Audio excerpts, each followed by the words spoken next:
So why is the floor is yours?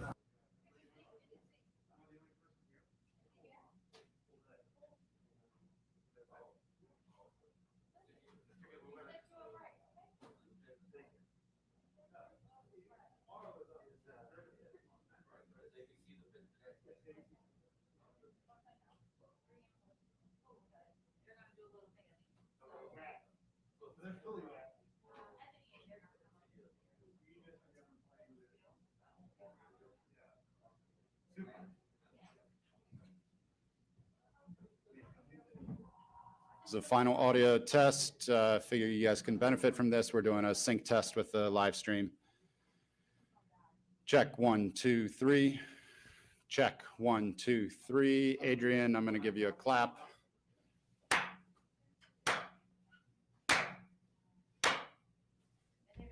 All right. Do you guys need anything more from me?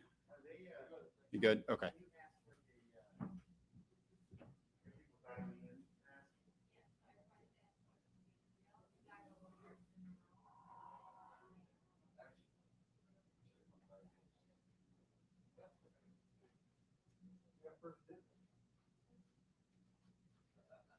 I've also asked anyone else in a forum too. I said, email me your question. Yeah. I could be like, another one, another one.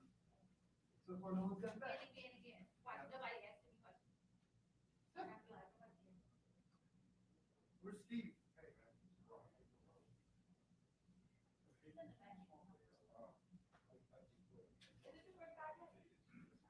247.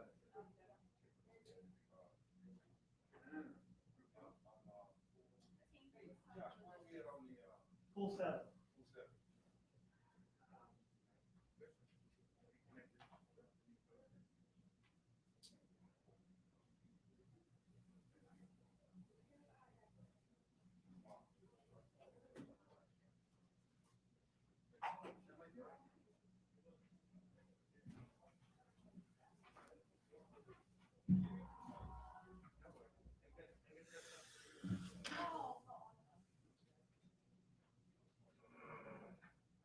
Do you see me?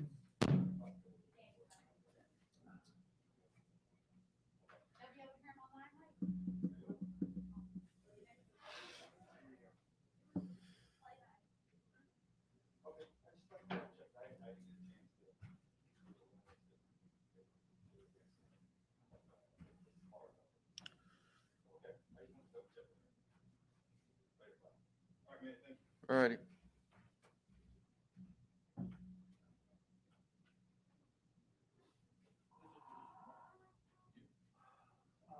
What else, man?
That's right. Cool. So mostly just you.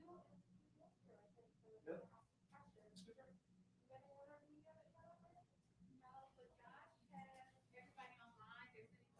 Okay, cool. I've asked him to, but so far. I'll go back and forth between the two of you then, if you want. Sure. You have people send you questions as well? I have one question from Okay. AT. we'll come up. Okay. Yeah, please. Oh.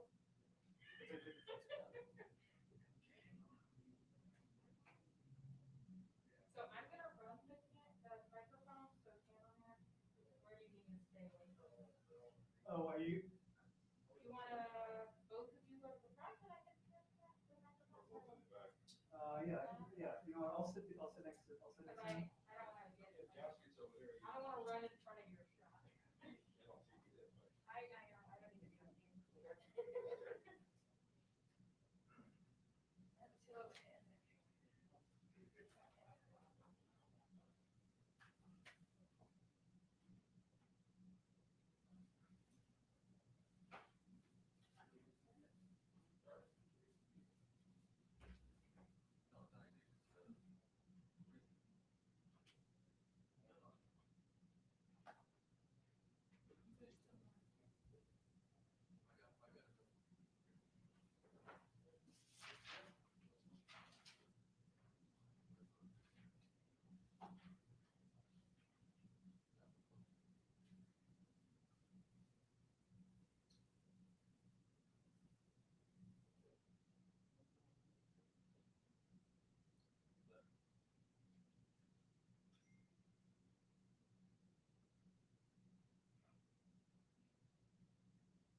Our people.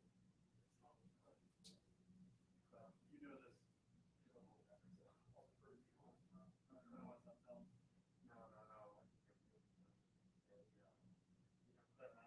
Yes. It's weird, as you were Saturday, email about that. It's for someone who came and no previous desire or thought of security.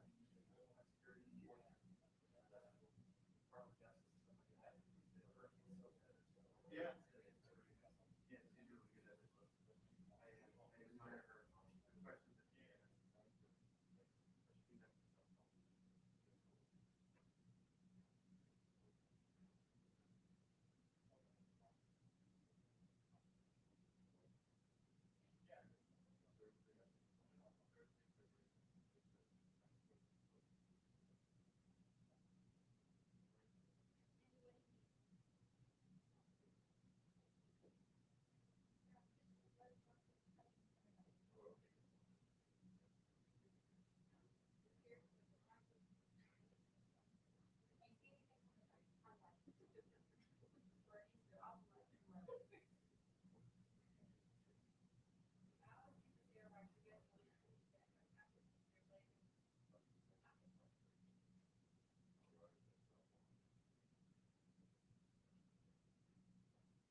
Hello, everyone. We're going to begin in about 2 minutes. Please silence your cell phones. Also, to any reporters who are listening in on the live stream, if you would like to request a one-on-one interview with the participants in this call, we're going to have representatives from HSI and 3M available to talk about this case. Just email ICE Media and note your request for a one-on-one interview. And those will take place after the conclusion of this press conference. Are you guys okay? Yep. All right, great. We'll begin in about less than 2 minutes. Thank you.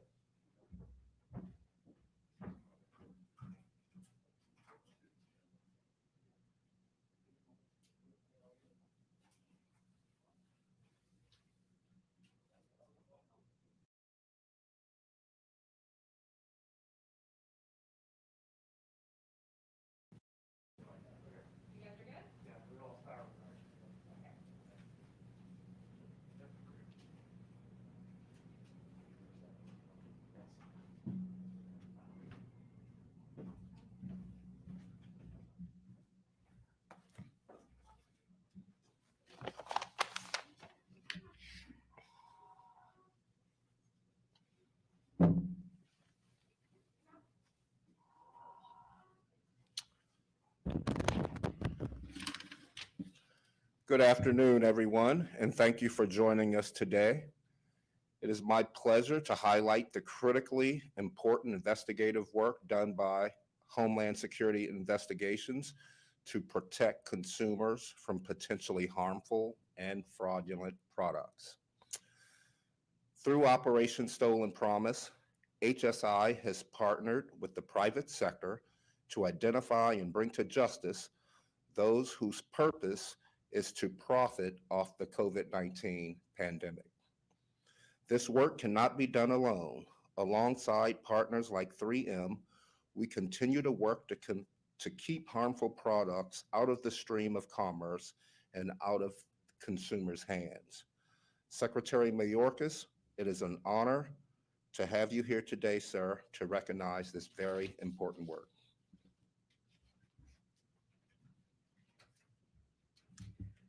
Thank you very much, Acting Director Johnson.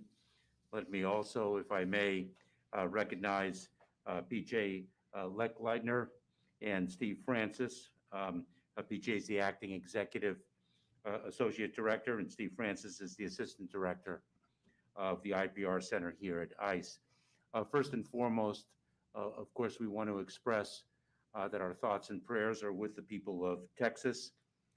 The Federal Emergency Management Administration, FEMA, is very active in addressing the storms there. It has supplied 60 generators to hospitals, water facilities, and other operations. It has provided blankets, water, meals for the state to distribute. And of course, our President of the United States has approved an emergency declaration for the state. We trust and hope that people will take the utmost care of themselves, and if they have any questions with respect to what measures they should take, we would ask them and implore them to email ready.gov, look at the site there, and learn what steps can best protect them and their loved ones. I join Acting ICE Director Johnson in pride in announcing today that over the last few weeks, Homeland Security Investigations, the criminal investigative arm of ICE, has seized over 11 million counterfeit N95 respirators intended to be used by frontline healthcare workers throughout the nation. That includes a seizure earlier today with special agents of Homeland Security Investigations, or HSI as it is commonly known, of seizing more than 1 million counterfeit masks as part of an ongoing investigation into a criminal enterprise distributing counterfeit masks throughout the United States. In the past 2 weeks, HSI has conducted multiple criminal search warrants and seized counterfeit masks in operations conducted in 5 states from coast to coast, with more enforcement actions expected in the coming weeks. These seizures illustrate the ongoing efforts of HSI, our partner agency within the Department of Homeland Security family, U.S. Customs and Border Protection, and private industry as a partner in keeping our communities and medical staff safe and free from counterfeit products. Thanks to the strong partnership, HSI was able to work quickly on leads provided by 3M, a legitimate mask manufacturer, a household name, to track down the criminals who put the lives of hospital workers and first responders at risk, or who take advantage of our fears to make a quick buck. I must say that we are at a vulnerable time, of course, with the pandemic costing so many lives and causing so much harm, and that criminals exploit our vulnerability for a quick buck is something that we will continue to aggressively pursue. The seizures of these counterfeit surgical masks ensures the health and safety of our frontline healthcare workers who so bravely combat the pandemic by preventing them from receiving inferior personal protective equipment. It also protects the integrity of the American economy. ICE and CBP have been investigating illegal schemes associated with the COVID-19 response, like the illegal import and sale of counterfeit PPE since April of 2020. The mission is dubbed, as Acting Director Johnson referenced, Operation Stolen Promise. Working with CBP, more than 1,800 shipments of mislabeled, fraudulent, unauthorized, or prohibited COVID-19 test kits, personal protective equipment, and other related items have been seized. These actions have kept counterfeit and substandard goods out of the supply chain and out of the hands of the general public and medical professionals, have protected individuals, businesses, and the financial system from fraud, have ensured the integrity of the online marketplace and COVID-19 related websites, and have resulted in violators being held accountable for their criminal efforts and to exploit the pandemic for profit. This is why the men and women of Homeland Security investigations are focused on identifying and dismantling these schemes rapidly and effectively, allowing the public to focus on the health and safety of our loved ones. Since the start of the pandemic, our agents have also been investigating fraudulent coronavirus test kits, counterfeit items, financial scams, and fake medicines. We just implore the public to be aware of websites or individuals selling products claiming to prevent, treat, diagnose, or cure COVID-19. Beware of pharmaceutical product information with grammatical errors or misspellings, some indicia that they do not come from a legitimate business source. And for more information on coronavirus fraud and tips to avoid scams, please visit ice.gov. And to report suspected illicit criminal activity or fraudulent schemes related to the COVID-19 pandemic, email covid19fraud@dhs.gov. Let me again repeat, covid19fraud@dhs.gov. And the last comment I'd like to make is these seizures reflect not only the extraordinary investigative work of HSI personnel, but let us always be mindful of the fact that a seizure is executed at great risk to the men and women who perform it. And I'm honored to be the Secretary of Homeland Security, to work with the brave men and women of our department who are willing to put their lives at risk for the safety and security of the American public. With that, Acting Director Johnson, perhaps we'll field some questions. Thank you, Mr. Secretary. At this time, we'll open it up for questions. Thank you very much, Josh Gross of CBS News. How are these respirators getting in the hands of first responders and in the public? I mean, what where along the line in the procurement, in the hospitals, are people coming in contact with someone selling a fake respirator? I think it varies, but Steve or PJ, you want to take this? So I just want to reiterate, so 3M and their authorized dealers have a very secure supply chain.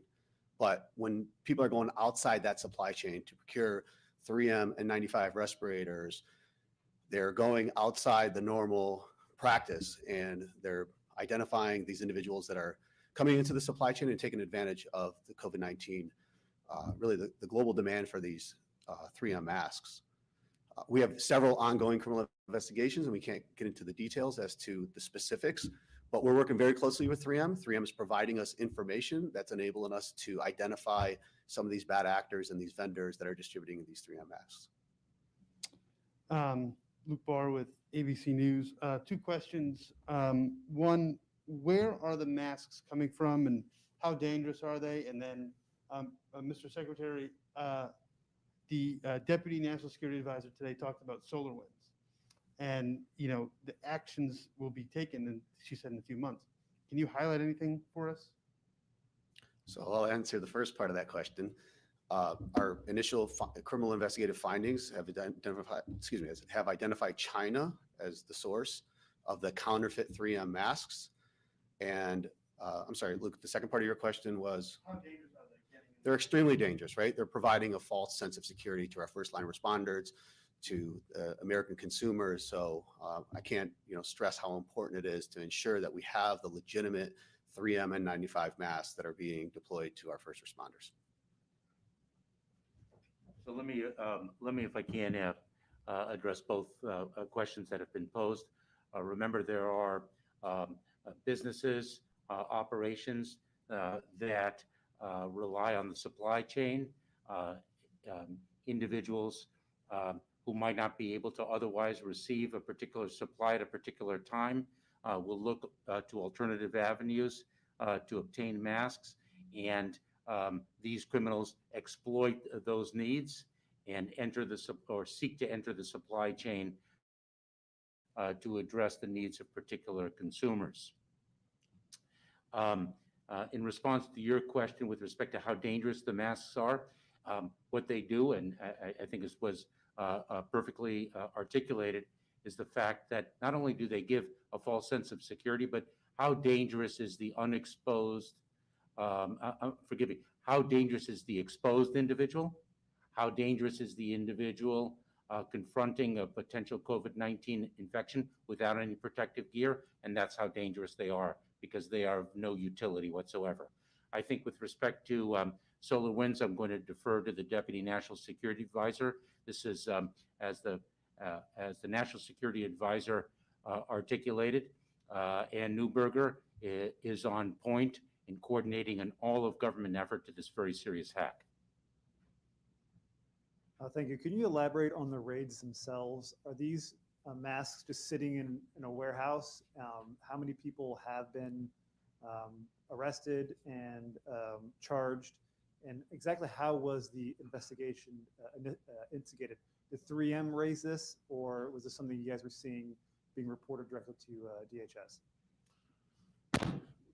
So we don't comment on an open investigation. I mean, we will say in this particular instance, we were sort of given a heads up by 3M, and we sort of ran down and tracked that to conclusion. But our work is still underway. As we mentioned, we've been investigating, or this stolen promise has been ongoing since April. So our work continues. We don't want to sort of provide any information in this forum that could jeopardize ongoing investigations. How about, can you say how many people have been arrested or charged? You guys have that information, Andy?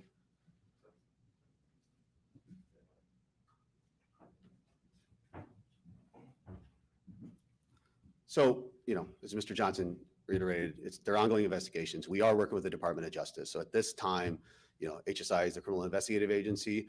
We're providing our findings to the Department of Justice, and they'll make a determination on the prosecution of the investigations. Because I'm cool for this, go ahead. I have the other reporters are sending me questions, so I have several. How has the fraud related to COVID-19 changed through the pandemic? Is masks just the latest? Are there other things beyond tests? And are you worried about fraudulent vaccines, stuff like that? Yes, it runs the gamut. It's everything from the CARES Act funding to tests to masks. You know, I think the entire spectrum. PJ, you want to? Thank you. We've seen the entire spectrum. It started off with in April of 2020 with targeting the fraudsters as it relates to the trade. So the trade and the finance with the financial schemes, and then the people trying to prey on individuals. And we've seen that morphed into like now fraudulent vaccines. So any avenue where the criminal enterprises can basically see an entree to either make some money or defraud some individuals is where we're seeing it. So it's across the programmatic spectrum. We're seeing this across all of our trade programmatic areas, in our illicit finance areas, across the spectrum of our enforcement activity. I think it's also, if I may, it's also important to underscore the fact that there are trusted partners. Bless you. There are trusted partners that distribute vaccines. There are trusted partners that manufacture and distribute legitimate masks, and we need to protect ourselves. It has been frequently articulated. This is the best way to beat the pandemic. Wear a mask, distance socially, get vaccinated. Obviously, I think everyone appreciates the all-of-government leadership that the president has demonstrated in terms of the vaccination effort and the extraordinary ambitions that he's articulated. We must take the precautionary measures that are incumbent upon us to take to beat this pandemic and put it behind us. But at the very same time, we have to be wary of illegitimate sources and illegitimate efforts. I have a question that was emailed to us from Colleen Long with the Associated Press. She asks, can you be more specific about the states where the fraud took place, and can we expect criminal charges?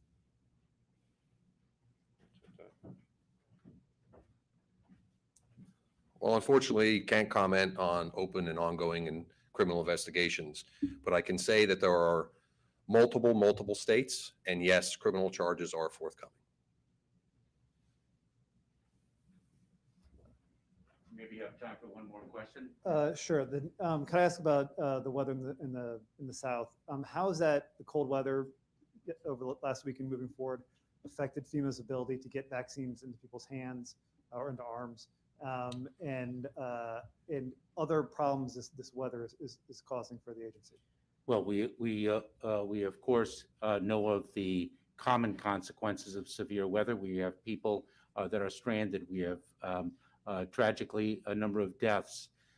We have facilities closed, including, to your very salient question, we have vaccination centers that are not in operation right now by reason of the weather, the extreme weather. So it runs the entire gamut of ordinary life and emergency life in response to the pandemic. It's a very severe consequence, and that's why I thought it appropriate to begin my remarks with both our expression of thoughts and prayers for the victims of the extreme weather, and also the cautionary note to take the care that is needed to protect oneself and one's loved ones. So thanks for it. You have a follow-up, and then is there a threat that some vaccines may go unused or spoil? I really don't have that granularity of information. We're taking all steps, as well as I'm quite confident our state and local partners are taking all steps to protect vaccines and their utility, especially in this acute environment. So thank you all very much. And again, my appreciation to the men and women of Homeland Security Investigations and our partners who made this possible. Thank you.